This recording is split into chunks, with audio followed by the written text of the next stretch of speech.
All right, let's jump right in. Today, we're going to tackle one of Christianity's deepest and, let's be honest, most confusing ideas, the Trinity. But we're not going to treat this like some impossible math problem. Instead, we're going to look at it the way the sermon we're drawing from does, as a relationship, a divine love story. So, let's get into it. Wow, just think about that for a second. This idea right here sets the whole stage. It reframes the Trinity away from being just some abstract doctrine and turns it into a community of love. A love so perfect, so complete, that it could actually inspire jealousy in an angel. We're talking about a relationship of perfect unity. So yeah, that's exactly where we have to start. Before we dive into any of the, technical terms and definitions, we have to get this one thing straight. At its core, this whole idea is about a perfect, eternal relationship between the Father, the Son, and the Holy Spirit. This is the foundation, the bedrock of the whole thing. It's a community built on knowing, loving, and adoring one another. They don't just coexist, they are completely, utterly devoted to each other. And as we're about to see, this divine community is actually meant to be the blueprint for our own. Okay, so we've got the heart of it, right? The love story. Now let's get a little more specific. It's time to break down the actual theological definition, because it's so important to be clear on what the Trinity is, and maybe even more importantly, what it is not. So here it is, the classic, simple definition. One God, three eternal persons. Now, I know what you might be thinking. That sounds like a contradiction, right? And yeah, it is a bit of a mind-bender for sure. So let's just take it piece by piece and see what it really means. First up, the number one. This is absolutely crucial.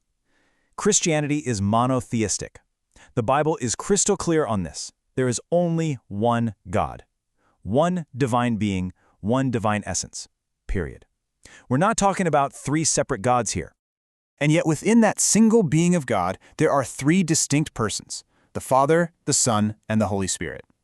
Each one is a unique person, but they all share that one single divine nature. The Father is not the Son is not the Spirit. They're distinct. And this is where it's super easy to get tripped up, to fall into a couple of common misunderstandings that have been around for centuries. So to be clear, the Trinity is not tritheism. That's the belief in three separate gods. And it's also not something called modalism. That's the idea that God is just one person who kind of wears different masks or plays different roles, like an actor. That's not it either. So to sum it all up, here are the three core truths you've got to hold together. 1, there's only one God. 2, God is three distinct persons. And 3, and this one is huge, each of those persons is fully God, and they are completely equal. There's no hierarchy here, no senior partner and junior partners. They are absolutely equal in rank, power, and glory. Now you might be thinking, okay, but where does this idea even come from? And you're right, the actual word Trinity, you're not going to find it in the Bible. But the concept? Oh, it's woven through the entire biblical story, right from the very beginning. Let's just look at two key moments that really paint a vivid picture of this, showing that it wasn't some idea that got tacked on centuries later. And we'll start at the very, very beginning, with the creation of the world in Genesis. Check this out. Right there at the start of the story, in the creation account, you see this fascinating language. God says, "Let us make man in our image." Us? Our? Wait a minute. Who is God talking to? It's this incredible little hint, right from page 1, that there's a plurality within the one God. A divine conversation was already happening. Now, fast forward to Jesus' baptism. This scene is probably one of the clearest pictures of the Trinity in the entire Bible. You've got all three persons, present and active, at the exact same time. Yet they're all distinct. The Father's voice speaks from heaven, the Son is physically in the water, and the Holy Spirit comes down like a dove. It is this beautiful, perfect snapshot of them all. Okay, so we have the theology. We've seen it in the biblical story, but now for the big question. So what? What does any of this actually mean for us today? How is this ancient doctrine supposed to shape our everyday lives? This quote really gets right to the heart of it. Understanding the Trinity isn't just some intellectual exercise. It's not about passing a theology quiz. It's supposed to change us. The way they relate to each other, that perfect unity and love, is meant to be our model. And this is the ultimate takeaway. The Trinity is the blueprint for what a perfect community looks like. It's a community of self-giving love, of mutual honor, of perfect unity. And that is the model for how we're called to relate to one another, in our families, in our friendships, in our communities. To make this all feel real, the pastor tells this incredibly powerful personal story.